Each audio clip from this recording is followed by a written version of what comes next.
Happy New Year. Welcome to this Shared Services Joint Committee meeting. I'm Alistair Bradley. I am chairing this on the grounds that Councillor Tomlinson is topping up his tan somewhere nice and warm, and I'm full of a cold. So I am regretting agreeing to chair this, but welcome to this meeting. And therefore, Matthew has given his apologies. Councillor Foster is subbing, and I think, Paul, as a result, you're the vice chair of this committee for tonight. So if my cold goes too far, Paul will take over. Apologies for any sniffing you can hear. Right, the first item of business is Councillor Brown has not said she's not attending, so I'm expecting her to land at some point. So hopefully she will turn up as well. The first item is the minutes of the meeting of the 7th of November. You've all had those. Could somebody raise any issues if you have any issues, or propose them or second them as correct records, please? Thank you. Councillor Smith, anybody happen to second those who was at that meeting? Thank you. Councillor Agnella, thank you. Okay. That's great. All those in favour of those minutes, please show for the record. Good stuff. Right. The next item of business is any declarations of interest. Has anybody got any declarations of interest they'd like to share? No. In that case, the next item is item 4. It's a shared service monitoring report, and my agenda says Councillor, Mr. Chief Exec Chris Sinnott will present that item. Are you ready to go? I can, and you can stop talking for a minute. Excellent, and breathe. Thank you. So this is the regular monitoring report that the committee receives at each of its meetings. Members will recall from the meeting in November, I think, was the last meeting, that we had tweaked the format slightly to give an overview of all of shared services and then to take each phase in turn. So at the last meeting, we received a more detailed update around phase 1, which are services including transformation and partnerships, governance, finance, etc. And in this report is an overview and then more detailed information around those in phase 2, which is ICT and customer services. So to give you a summary, an overview of the report, on agenda page 8 and 9 is a table that sets out updates in each of the shared services since the last monitoring report. Just to highlight a couple of the things that are in there, we have made some significant progress in HR in relation to a new recruitment system, which I think went live this week or yesterday, yes, on Monday. And we have also made some significant progress in updating and starting to create a joint suite of health and safety policies. So we have developed 22 new health and safety policies, obviously not all from scratch, but have all been fully reviewed, which is obviously a useful and important thing for us to do. And also starting to make use of Harriet, which is a system for recording health and safety risk assessments, which should put us in a significantly better position in terms of making sure that those risk assessments are regularly reviewed and we document it, which is obviously an important aspect in ensuring that you're up to date with health and safety and keeping everybody safe in the workplace. I won't touch on the ICT and customer services just yet because we are going to look at those in more detail later in the report. But from property services in phase 3, we have procured a new utility management company for South Ribble, and we're going to start tracking the usage from January, so from now.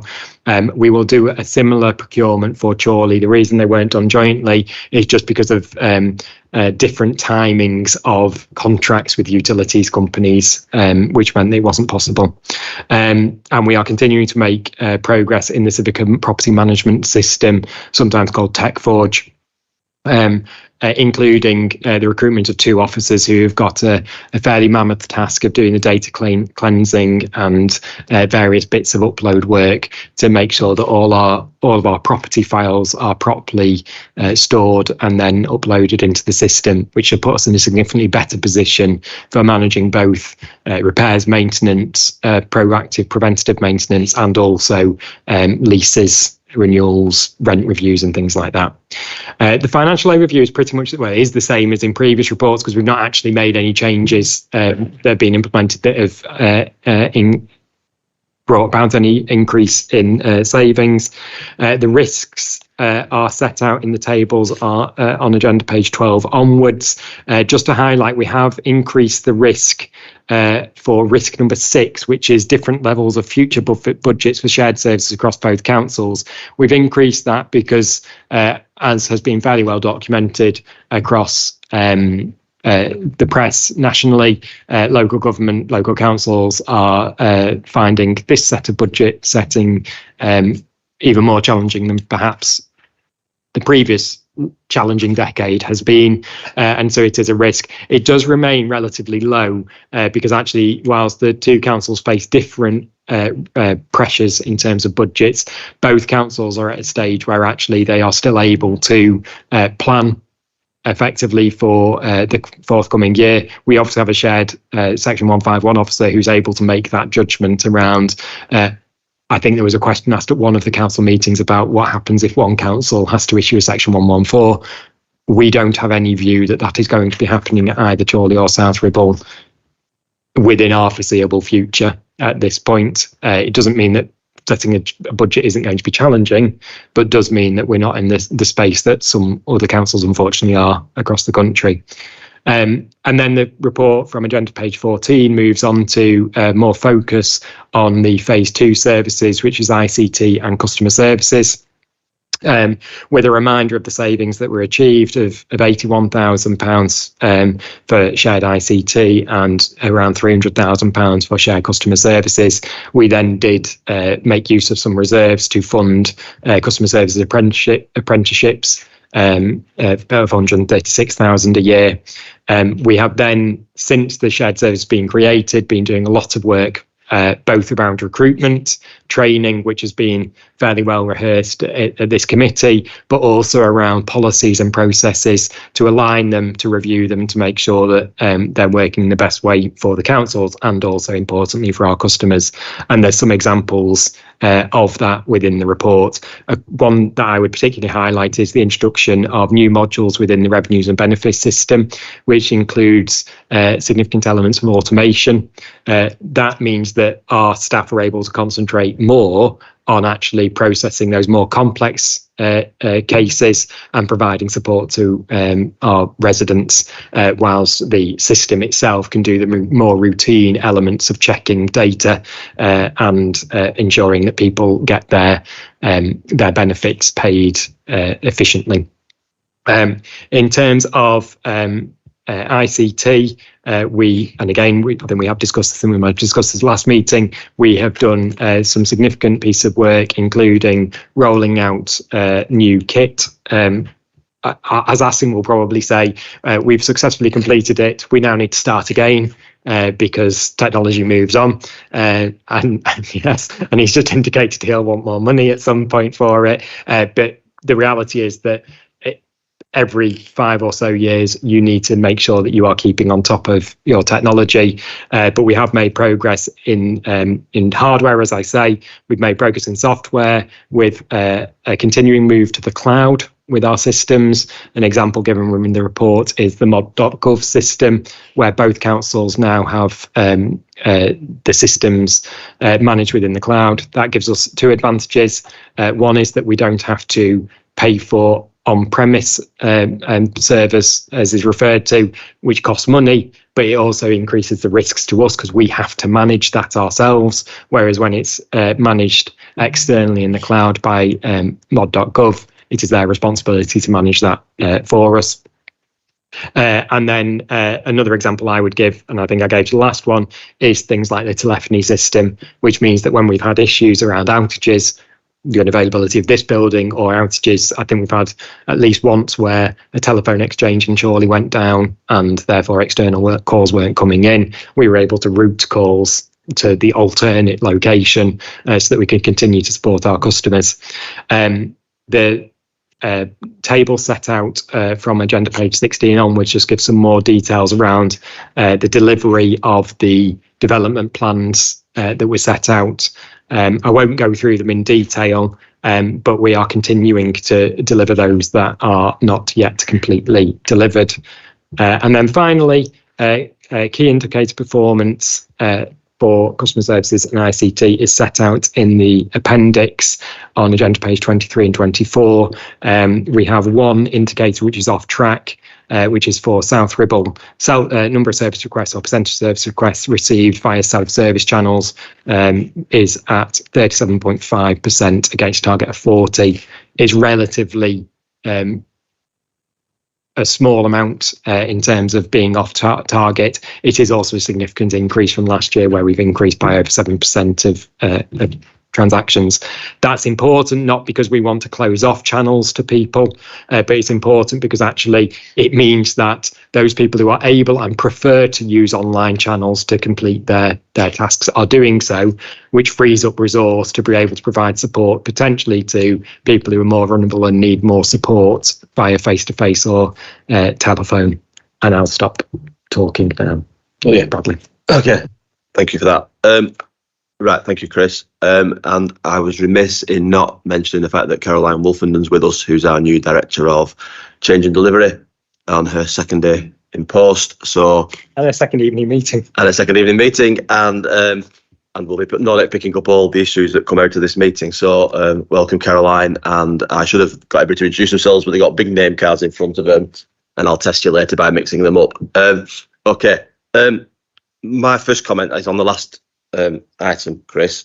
I noticed that the report in the figure in the main key indicator performance on contact, the call centre wait times, relates to September's numbers, I think, when actually you're showing October's as well, which is worse. They shouldn't have done one and shouldn't have done the other, whichever it was, but I'm not sure which you shouldn't have done. But it's a bit erratic. I think that's the best way of putting it on that. The numbers are going up and down.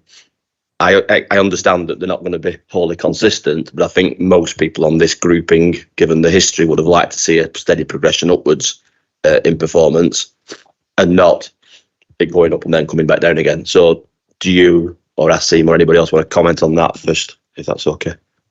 First thing to say is the reason it's a September is just because of quarterly performance reporting, but we have been clear at this committee before that actually people wanted the most up-to-date information. So when this was done, that was the most up-to-date information. Asim may be able to provide more detail, but the reason it goes up and down is just because there are peaks and troughs during the year where we receive significantly more contact at particular points. So for example, and we're probably coming up to that time when you've got a lot of council tax bills going out, you get a lot of calls at the same time, which actually makes it harder to answer calls within 90 seconds or less than 5 minutes because you're getting a lot of calls at the same time. That's for us to plan for and to make sure that we've got more resource available to answer those calls. It's also to make sure that we're sending out bills or garden waste reminders and things in a way that actually doesn't create unnecessary calls. And that's, I think, how we need to improve it over time to make sure you get that more consistent improvement over time. We are still always significantly above the target and significantly better than we were 18 months ago. It was a very low target though, wasn't it? If we're being honest. But not based upon the then and well-rehearsed outturn that we had when we were setting the customer access charter. And what would be reassuring to see a trend graph perhaps on this data? Yep. To show that trend is going upwards, even, which I think it is actually. If you did a trend graph on those numbers, it would show an increasing trend. But it's a hypersensitive subject because reacting to our residents is the most important thing we do. So we need to be on top of it, on it, and all the rest of it. So just take that on board if you can. Yep. Councillor Peter Wilson has indicated. Go on. Sorry, if I follow the logic of what Chris said, which I do understand the peaks and troughs system, but according to that, our worst performance was August, which I thought would be one of the quietest months for people calling us. I'm looking at Asim, but it'll be because we have also an increased amount of leave in that period. And so we will on some days have fewer people. Which comes back to a planning issue. Yeah.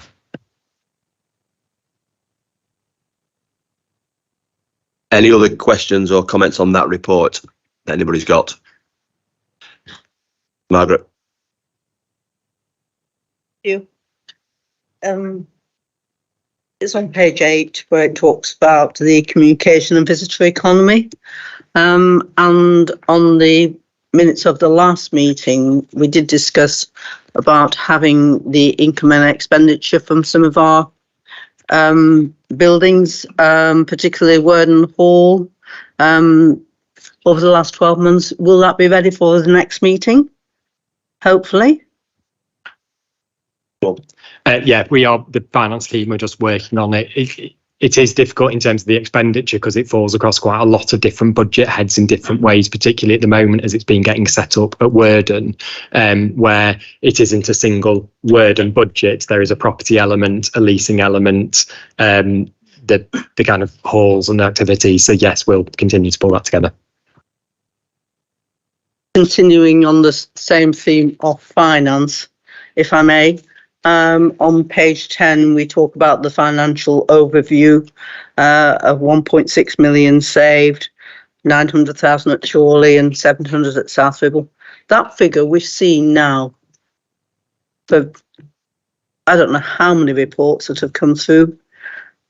I think it would be more, well, to me, it would be more helpful. I don't know what the rest of the committee think, but I think it would be more helpful if we could have a more detailed report as to actually what we're saving year on year, because this has been going on since 2008, which is 16 years, and surely there must be a better breakdown than a view from 16 years, starting 16 years ago.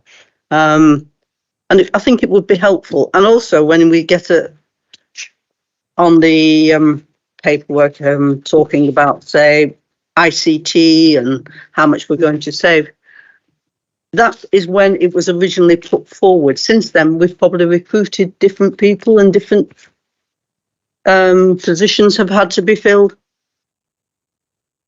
Could we have a breakdown of when, at a particular time when we're doing one of these reports, the finances of how it has actually worked through the system? Because if we were saying, when the first report came forward and we actually agreed to it, since then, things may have moved on, situations changed. I think it would help everybody, me particularly, if I knew that things were working out as we expected. And we're going through each phase, so perhaps that would be something we could think about doing. I'll answer that, if that's okay first, because I agree. I think that number is not helpful. I think it was left in because members previously wanted it, and let's ignore who wanted it and who didn't want it, etc. And it was to prove a point around some stuff. I think what we need to do is have something that is a live and useful reporting suite. It's probably something that Caroline can look at, in my view, to get that granularity. The question for me is, are we going against what we used to do? Is it better than what we used to do as two separate operations? Or was it against what we budgeted for originally? I think we probably need some kind of workshop session or something to do that and work out what actually members want to see, because I suspect different members around the table will have different ideas. So what we probably need, just thinking it through, is an idea of what we can measure, what the options are, and then between us agree what those are at probably a separate meeting or a separate session when it's, we've got the information to discuss, Margaret, in my view, to give us that granularity. And both councils think what they would like to report back, first of all, because the audiences are the same, because it's a shared services, but they are also different because we are aware through history, people will go back in South Ribble saying, well, we used to do it like this, it's changed, is it cheaper, is it better, is it delivering the same as what it used to deliver? And in Chorley they'll be doing the same, but the two organisations came from different places, and therefore, in my own view, measuring what we used to do would be useful for members, but would also be unhelpful, because I think what we should be doing is measuring against what our joint targets are. And I don't know now what I would like to be seeing, because I'd have to go away and talk to my cabinet and the wider council and Alan as well, because Alan will probably want certain things in there as well. So I think we need to just go away and have a think about it and come back when we know what's the art of the possible a little bit from the officers. Does that make sense? It makes sense, but I think you're right. It's all right putting a global figure in that's been there for ever. But if we're setting ourselves to do a particular exercise, we need to know that where we're starting from, how it's progressed, Yeah. and where it's going. And it needs more resource. Maybe it doesn't. Maybe it's met its target. We don't know that No. because we're not getting these monitoring reports are okay, but they don't tell me What are you monitoring against? what I'm actually trying to find out, whether we're actually doing the right things within the shared services. Okay. So that we can then progress Do you want to to the listen next to what? stage. Do you want to listen to what we're all going to say first, then come back? Yeah, Cool. that'd be useful. Paul first, and then Alan, if that's okay. Just picking up on something Margaret said there, because this was mentioned at the last meeting when I wasn't here. I do have a concern slightly, Chair, about the remit of this committee, and I'll just use the example that you've raised there, Margaret, around Worden Hall and Astley, right? So the performance of Worden Hall and the budget set for Worden Hall are the responsibility of South Ribble. We set the budget, it's our facility. It's not necessarily the remit for this committee, for example, Chorley councillors, to be challenging the performance of a South Ribble asset, as it's not really our remit to be discussing Astley Hall, for example, and how that's managed and that budget set. Now, I know that the communications and visitor economy team is a shared management team, but the strategies for delivery and how we operate those facilities will be different. And I just want us to be careful, Chair, that we don't start delving into each sovereign authority's responsibilities. So for me, I'd rather see the performance of Worden Hall, for example, Margaret. That should be within our corporate performance report that comes forward to our cabinet and council. And I'm not sure that it should be discussed here in this committee. Surely this is just about the structure of the shared management team that we share, not the budgets and the performance of that area. That's for the South Ribble Council to deal with, as the Chorley assets are for the Chorley Council to deal with. And I think we just need to be mindful of that and be careful in all these areas that we're not overstepping the remit of the shared service committee. Because I'm not saying that it shouldn't be scrutinised, because it should be, but it needs to be scrutinised, perhaps not in this environment. It needs to be scrutinised in the sovereign councils, because, as I say, they are those indicators, and the performance and the costs will be within the corporate performance reports of the individual councils' reports that go forward to cabinet. Noted. Alan Collins. Yeah, thanks, Alistair. I'm agreeing with Paul here, because I think a lot of these reports have got a little bit blurred. I mean, one of the ones I'm saving up for a discussion with Chris is around when we start looking at the performance of Chorley versus South Ribble and answering the phone. You know, do they do it better here than we do it? I think one of the things we do need to do is start looking at what are the quantitative and qualitative KPIs that we should be doing as a shared service. And I think it's not just about, the savings are there, we've got, that's one of the reasons, but there are other qualitative indicators that we should be looking at. And I think it is, you're right, to take a step back, have a relook and just see what are the targets that we as a collective should be doing. Do you want to come back there, Margaret? Yeah. I don't agree with Paul. I think there is an area that can be looked at. The shared services are now shared, and we need to be sure that what we have decided to do with the shared services has actually attained its potential. And if it hasn't, why it hasn't. And therefore, anything that will help us with that, I think, is part of what we do as the shared services. It's not trying to criticise or take away the sovereignty of each council. It's what the shared services is about. And I think if we can just make some progress on that is what I'm about, not trying to criticise anybody or trying to muddy the waters. It's just trying to actually get more clarity.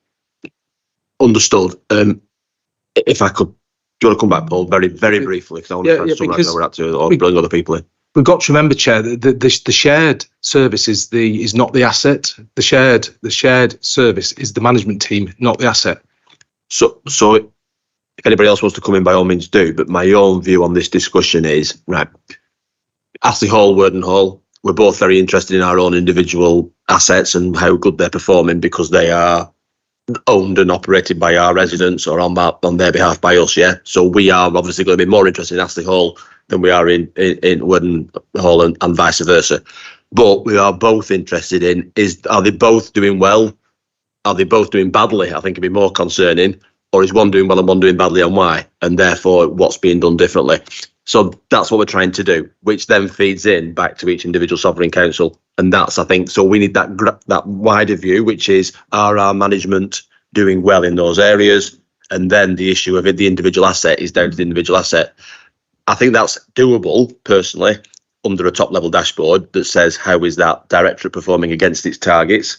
And they could be qualitative as well as financial. But again, just take us right the way back to when I joined Shared Services, when I think Margaret and Phil were on that committee at that point in time. I'm not sure whether Alan was or not, but I'm probably one of the few who were. And at that point, it was all about pointing to how much money we were saving. And that was about a global amount of money that we were saving. And that wasn't particularly my agenda, but it was the agenda at the time. And we've kept with that because people didn't want to get away from that. But I think we have to appreciate that Shared Services has changed. It is more granular now. It's in a lot more departments, and therefore some of those departments aren't all about money. They're about service delivery as well. And I think there's the art of the possible here that we can do.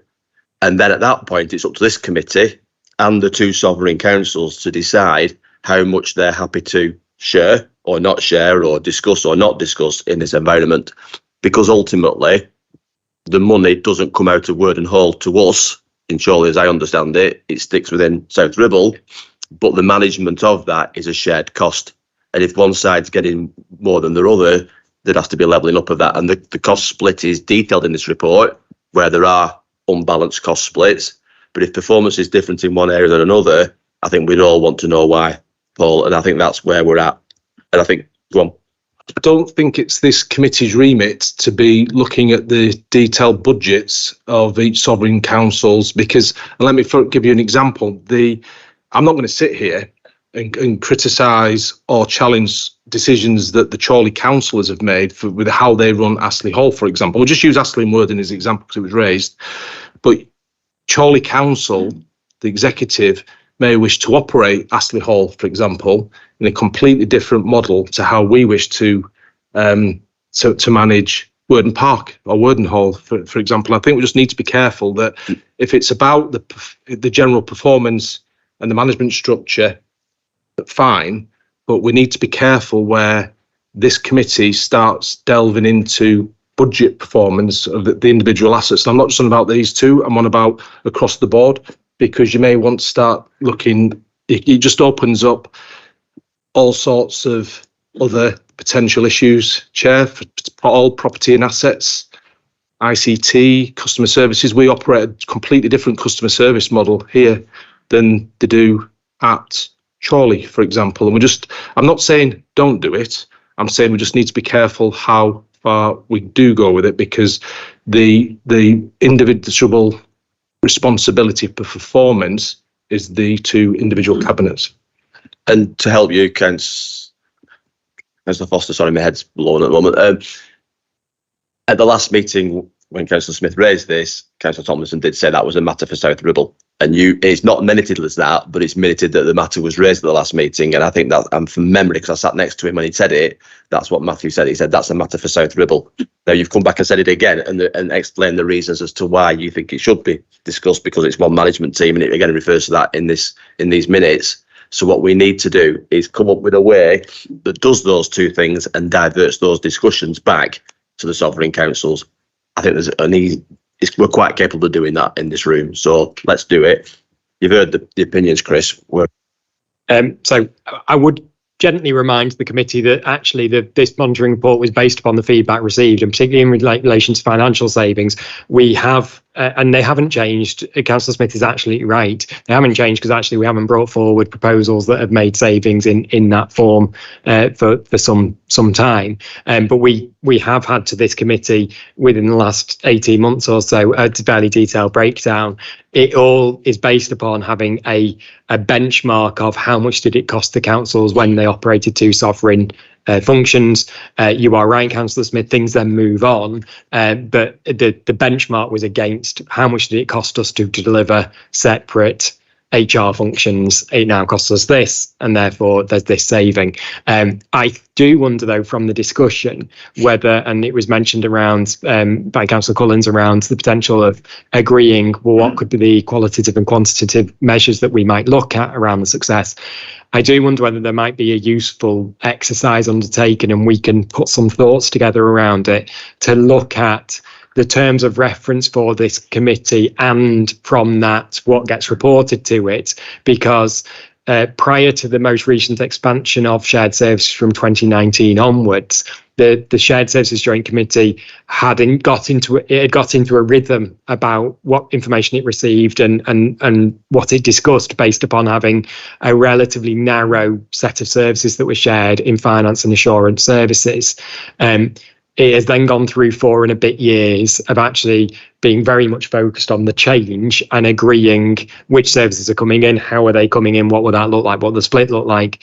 We are probably getting back into now needing a committee that has an overview of how does the relationship work, and does the very, very important job of making sure that we identify where there could be a disparity either in reality or in view, so that it can be discussed openly and managed. And I think that that's possibly what we can go away and do, and come back to the committee with some proposals. And whether that is that we might come back in some sort of workshop format for a discussion, or whether it comes back with some sort of proposals around what does the committee want to look at, how does it want to do it, and how does it need information providing to allow it to do that.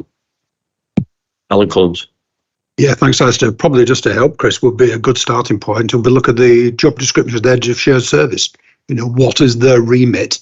Start at that point, because they're not looking down into the minutiae, they're looking at the umbrella level. Okay, so to summarise what we're going to do, we're going to go away and look at what we should be doing, and what we should be measuring. We'll then come back either with a proposal and or some part of the next shared services meeting, a workshopy session, to say, are we all happy with this? Do we want to do something different? Is this what we're after achieving? And then hopefully agree that. And then looking at, I don't know when the next meeting is, I probably will in a minute. That will probably be into the next civic year when we start measuring it like that, I'd imagine, would we? March. Yeah, the next meeting is March, but then the one after, when they'll be introduced, will be into June or July, won't it? So we'll be in for next year, and then we could start a new year with some more appropriate measures. Is that the way to say it? Yeah. Happy with that? Yeah. Everybody happy with that? Good stuff. Excellent. I'm glad everybody's happy. Any other comments on that report at all? Any issues on that report before we move on? Right. In that case, that was item 4. Item 5 is the part of the meeting that I really, really don't like, which is the exclusion of the public and press, and we've discussed it at length before. So the reasons why we have to move into part 2 is because we are discussing people's jobs and employment and etc., and therefore we unfortunately have to go into a part 2 and exclude the public and press. I will move that. Could somebody second that, please? Thank you, Councillor Foster. All those in favour of excluding the public and press, please show.